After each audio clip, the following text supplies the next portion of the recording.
So we're going to go over doctor objections. We just did patients. One of the things I hear from physicians I talk to is, I really don't like to sell. That's a great objection, and really what they're saying is a couple different ways to handle this. Our doors are open. We're in a business. We are selling. The question is, what are you selling?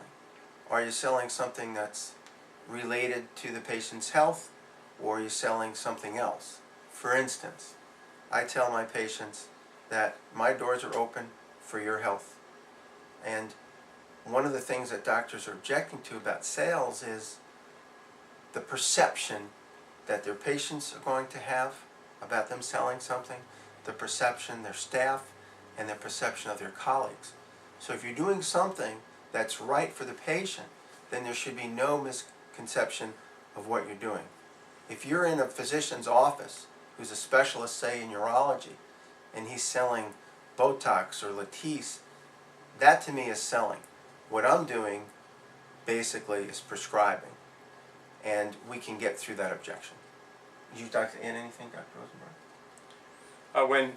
When they say I don't like to sell, I just think of it as selling is communicating. You're communicating a service or the necessity of a product. And I would much rather have my patients take something that I know is safe from me than something that might be dangerous or less proven, or the quality being poor from who knows where they're getting it from. I never anticipated, as a board-certified physician, that I would ever get into the supplement industry. And there's a number of reasons why I did.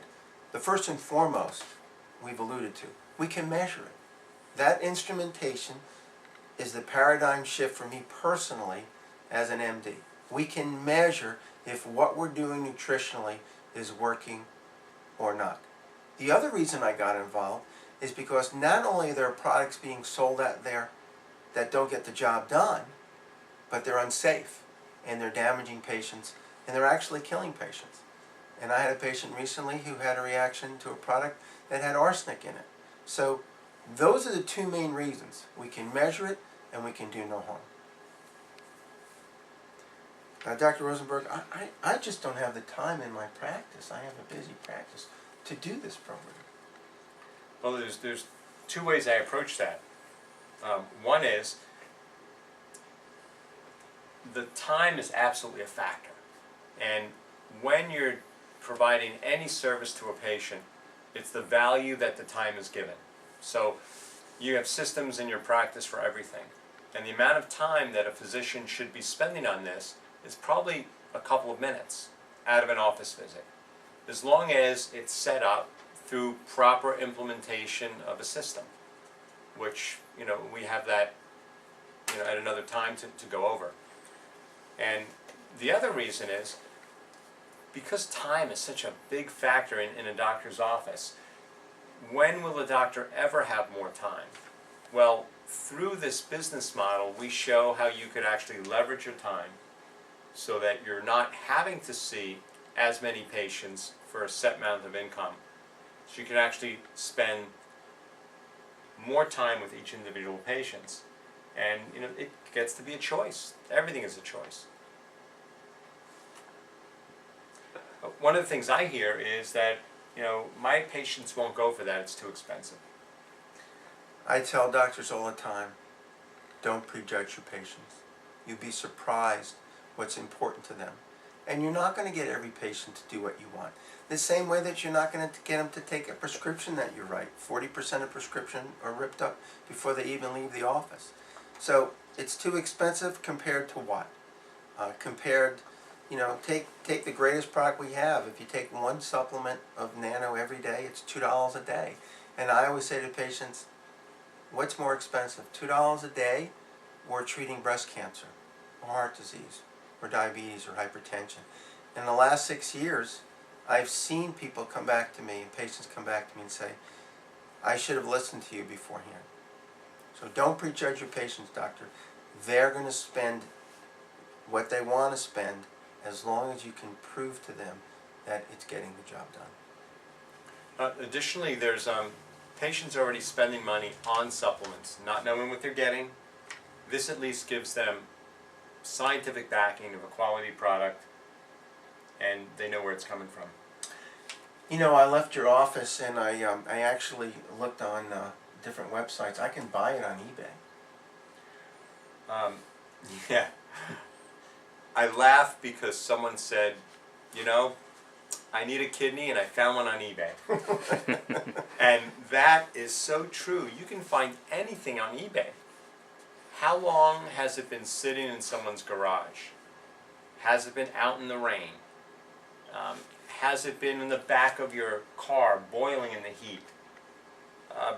The other thing is, New Skin Pharmanex will not guarantee the quality of the product. It won't be able to be linked to a scanner card so that it's guaranteed to raise your score, and you're not going to be getting the ADR points, which amounts to 20% the first year and 30% the last, and these automatic delivery rewards points give you free product. So where exactly is the value? In actuality, anything that my patients have told me they were offered on eBay was not less expensive when you put into the factors that Dr. Rosenberg just mentioned. It's pretty much the same price. And at least we know that we're getting a fresh box of Nano every single month. You know, I hear a concern. What are my colleagues going to say about me? I'm going to have a problem with my referral sources. They're not going to like what I'm doing. Well, that is really, really a good, solid objection. And what I tell doctors is many, many things I tell them. But one of the things I tell them is it's all about patient care. If you do your due diligence and you understand that what we're doing is for the betterment of our patient, you'll do this. And you'll do it forthrightly and happily and proudly. The question is, what are you selling? And I alluded to that before. The other thing that I wanted to say, and I just forgot it.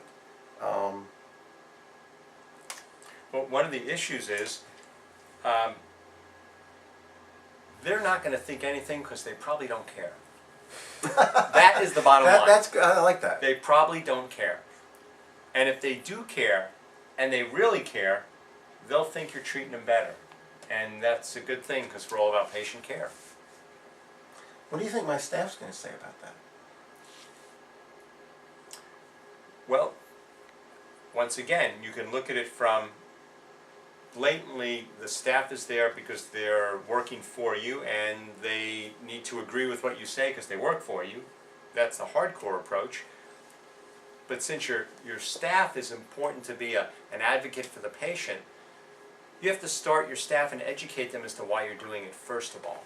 And if you're doing it out of patient care, they're going to understand. Now, they may not believe in supplements. They may not believe in good health care. They may be doing things that are inconsistent with what you think is good health. But when it comes to the patient, they have to look at it from the patient's best interest. And so talk to them about why you're doing it. And if they don't, quote, buy into it, then they're not really out looking after your patients. Exactly. You know, what will my patients think of me? Here I am selling supplements. What will they say? And that is that's something that took a while for me to get over. But if your patients respect you and you've done a good job in your practice up to this point, and you spent time with them and you've discussed their lifestyle, their nutrition, their exercise program, this is just another portion added to it. This is the missing link in nutrition. And again, above all else, it's the ability to offer your patients this. And I will tell you, you're not going to get everybody to do it, but the patients that embrace it are going to appreciate it so much. They're going to thank you over and over on their office visits. They're going to send you emails to congratulate you for their health, and they truly, truly appreciate it. Not everybody's going to like you, but that's life. And the amount of patient advocacy over the last 6 years has been incredible. just absolutely. It's just so fulfilling for me to give them the opportunity to improve their health. You know, we as physicians think that everyone needs to do everything we say. That is a tremendous fallacy because 50% of the patients will not do what we want. If people are smokers, it's been shown that if you tell them to stop smoking, 5% will listen to you. So is that a 95% failure rate and you shouldn't tell people not to smoke? Of course not. If you make recommendations for supplements, 10 to 20% of the people are going to take your advice. 80% won't. If you're lucky, 25% will take your advice. But at least you're helping that percent. And for those patients who have an issue with it, you let them know you're doing it out of patient care, and people have a choice to participate or not. And it's really hard to argue that. Exactly. Some patients might say, hey, there's no proof that it's really necessary. And you know, the doctors actually will say that too. There's no proof that it's necessary. How do you answer that? You know that old expression, if the tree falls in the... Hold on a moment. We're going to cut this because I messed it up. Okay.